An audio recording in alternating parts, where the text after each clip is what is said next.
Hello everyone. तो कैसे हो आप सब। मैं हूं ऋषभ। तो लेक्चर नंबर 3 है क्वाड्रेटर, हमने ऑलरेडी स्टार्ट कर रखा है। पिछले लेक्चर में हमने कुछ थ्योरम्स को प्रूव किया था कि क्वाड्रेटर में क्या क्या कंडीशन हो तो उस क्वाड्रेटर को हम पैरेललोग्राम प्रूव कर सकते हैं।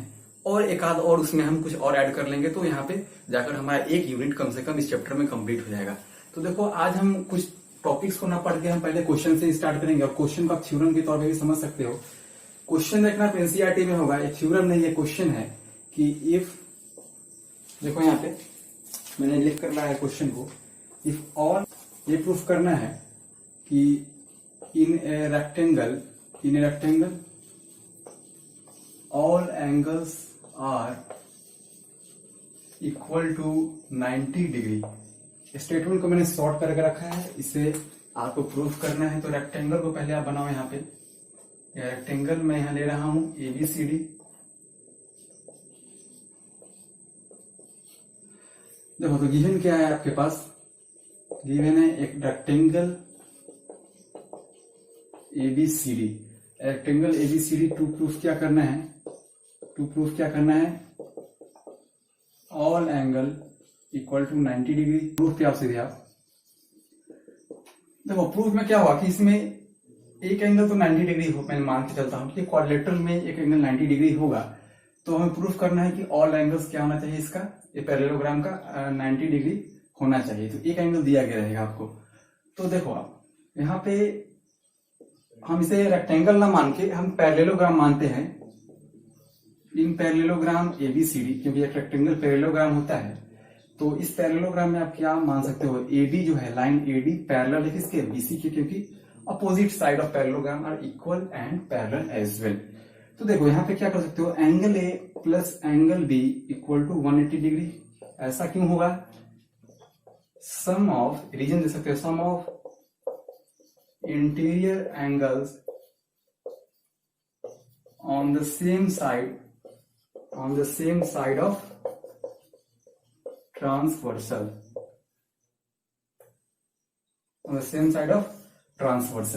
तो देखो एंगल इक्वल टू 90 है यहाँ पे, तो 90 plus angle B equal to 180 degree. तो यहां से एंगल बी इक्वल टू क्या आ गया, 90 degree. Angle B equal to आ गया 90 डिग्री फिर से यहाँ पे। अब आप क्या कर सकते हो, आप जानते हो मैंने एक थ्योरम को पढ़ाया था, एक थ्योरम आपसे पढ़ाया था मैंने कि अपोजिट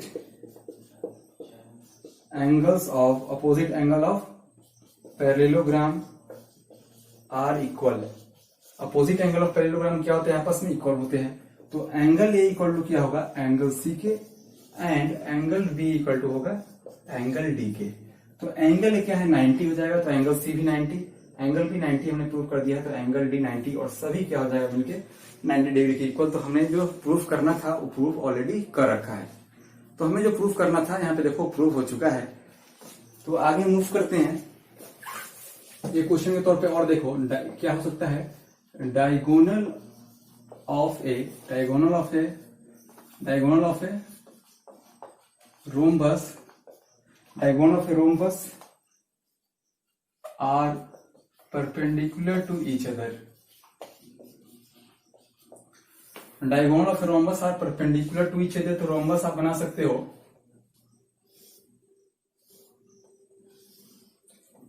यहां पे ABCD। देखो डायगोनल BD है, यहां डायगोनल AC है। तो आप जानते हो कि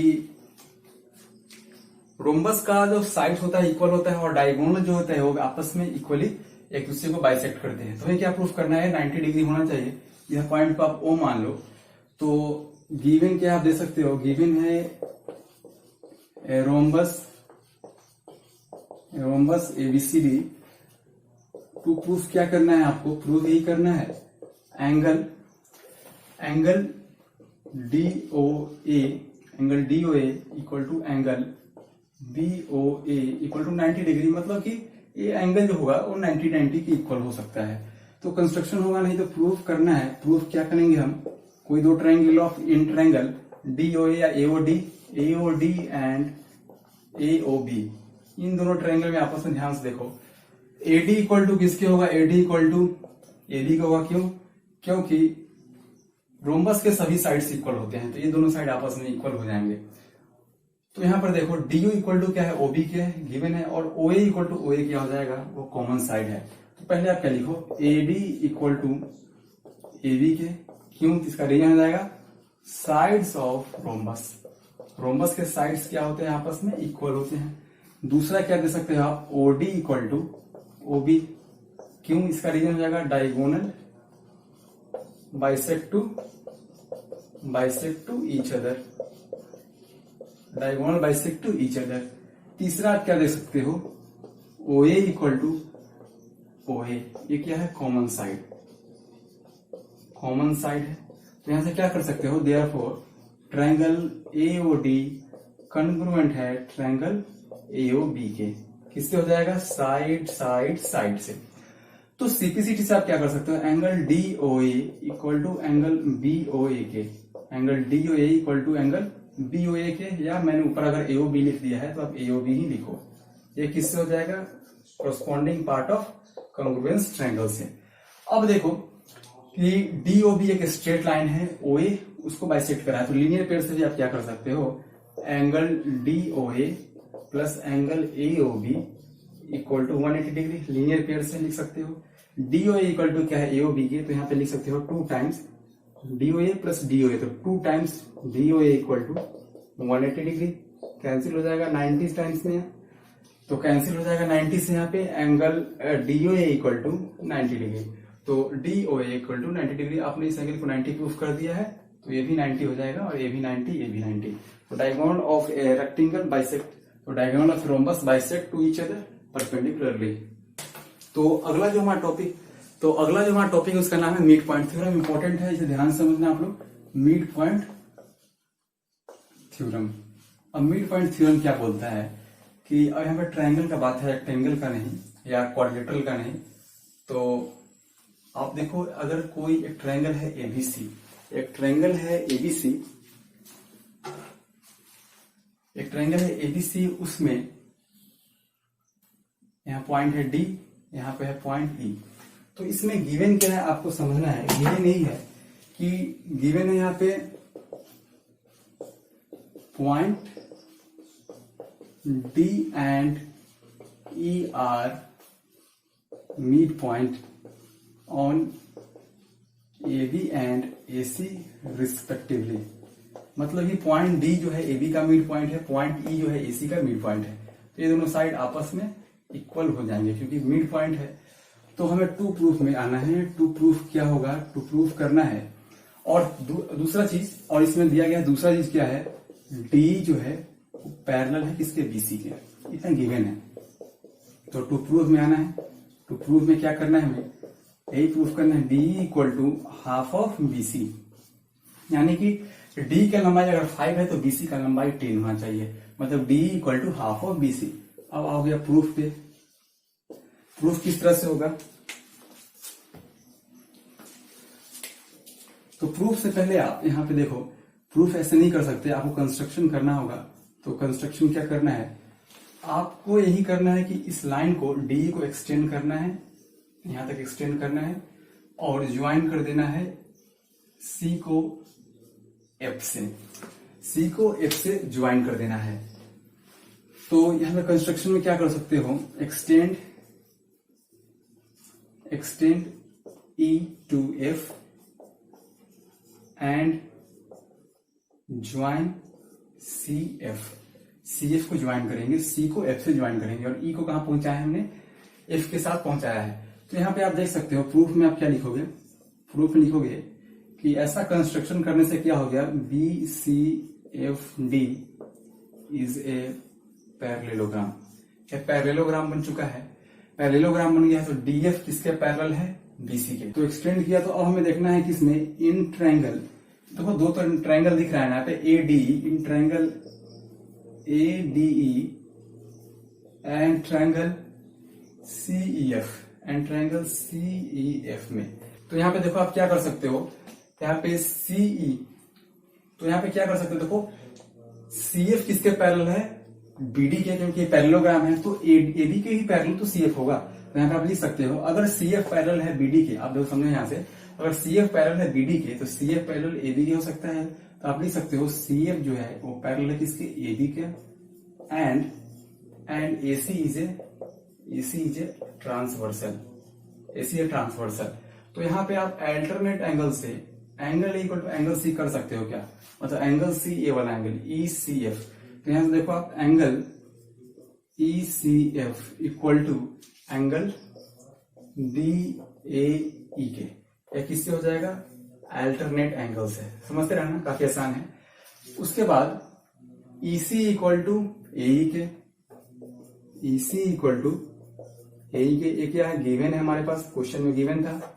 और एंगल FEC यानी कि ये एंगल इसके हो जाएगा वर्टिकली अपोजिट एंगल से, तो angle FEC equal to angle AED के, एंगल AED के वर्टिकली अपोजिट एंगल। आप पूरा लिखेंगे इसे, तो क्या होगा, दोनों ट्रायंगल आपस में क्या हो जाएंगे, कॉन्ग्रुएंट। तो ट्रायंगल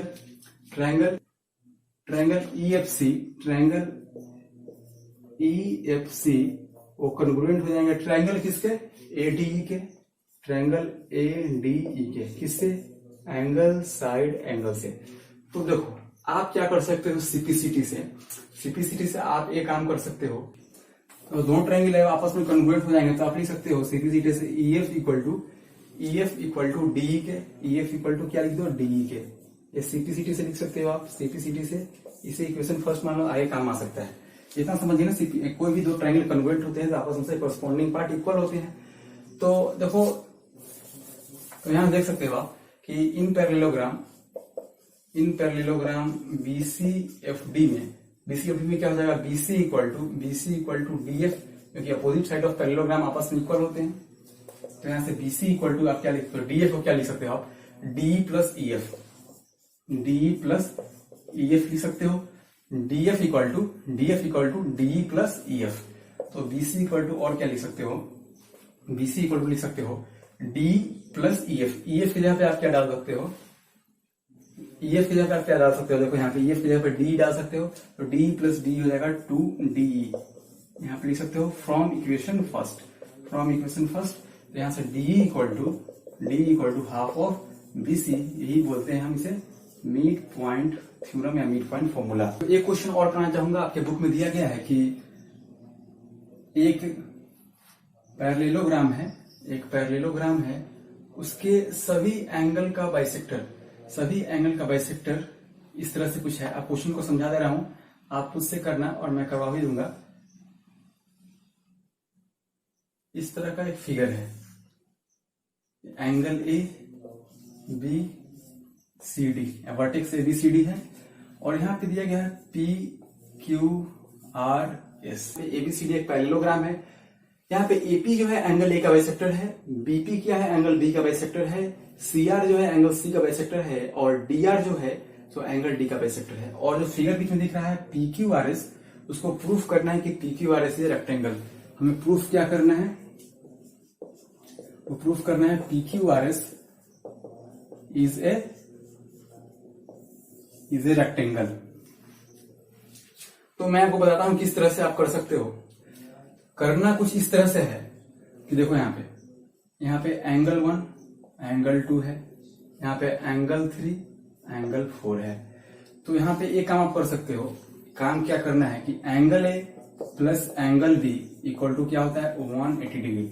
आप जानते हो किसी पैरेललोग्राम में angle A plus angle B यानी कि sum of co-interior angle on the same side of transversal क्या होता है, 180 के इक्वल होता है। तो angle A plus angle B equal to 180 degree, इतना आप जानते हो। तो देखो एंगल A की जगह पे आप क्या कर सकते हो, आप देखो यहाँ पे एंगल A और एंगल B की जगह पे इन दोनों को 2 से डिवाइड कर दो, हर जगह 2 से डिवाइड कर सकते हो। तो एंगल A बाई 2 क्या हो सकता है, देखो एंगल A इक्वल टू क्या है, angle 1 plus angle 2, angle 1 plus angle 2। और देखो एंगल 1 और एंगल 2 आपस में क्या है, इक्वल है, एंगल 1 इक्वल टू एंगल 2। तो यहाँ पे आप लिख सकते हो कि angle A equal to 2 times angle 2, तो angle A upon 2 equal to angle 2, ऐसे लिख सकते हो। तो एंगल A अपॉन 2 यहाँ पे क्या लिख सकते हो, एंगल 2, और यहाँ पे क्या लिख सकते हो, एंगल 4 इक्वल टू 90 डिग्री।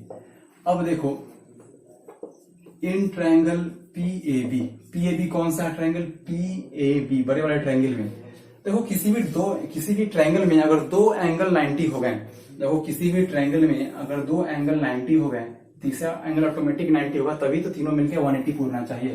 तो दो एंगल 90 है तो थर्ड एंगल ऑटोमेटिक 90 हो जाएगा।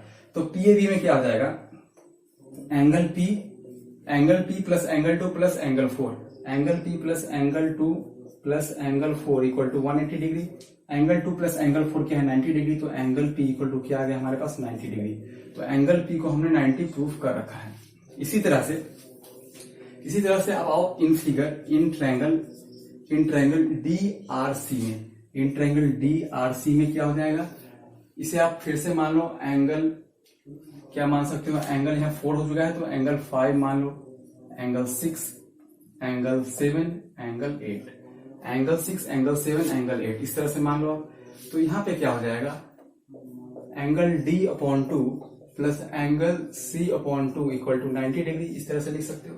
Angle D/2 plus angle C/2 equal to 90 degree लिख सकते हो, क्योंकि इसमें तो वही sum of coincident angle on the same side of transversal 180 degree हो जाएगा। तो एंगल D/2 की जगह पे क्या हो जाएगा, angle 5 plus angle 7 equal to 90 degree. और फिर इसमें वही केस लगाओ जो यहाँ पे लगाया था आपने, एंगल R, देखो इस ट्रायंगल में एंगल, कौन ट्रायंगल की बात कर रहा हूं मैं, ट्रायंगल DRC में angle R plus angle 5 plus angle 7 equal to 180 degree. तो इसके यहाँ पे क्या डाल दो आप 90 डिग्री, तो angle R equal to 90 degree. तो एंगल R को भी आपने 90 प्रूफ कर दिया। उसी तरह से फिर से इस ट्रायंगल में आओगे तो ये भी 90 हो जाएगा और ये भी 90 हो जाएगा, समझ रहे हो आप। तो फाइनली आपने क्या देखा, angle P equal to angle Q equal to angle R equal to angle S equal to 90 degree. तो आप जानते हो कि कोई भी पैरेललोग्राम में, कोई भी क्वाड्रिलेटरल में सभी एंगल्स अगर 90 के इक्वल हो सकते हैं तो वो जो फिगर होगा वो क्या होगा, रेक्टेंगल होगा। तो इसे हमने रेक्टेंगल प्रूफ कर दिया है। तो यही था इस क्वेश्चन में करने को। तो मिलते हैं नेक्स्ट वीडियो में। Thanks for watching, God bless you all.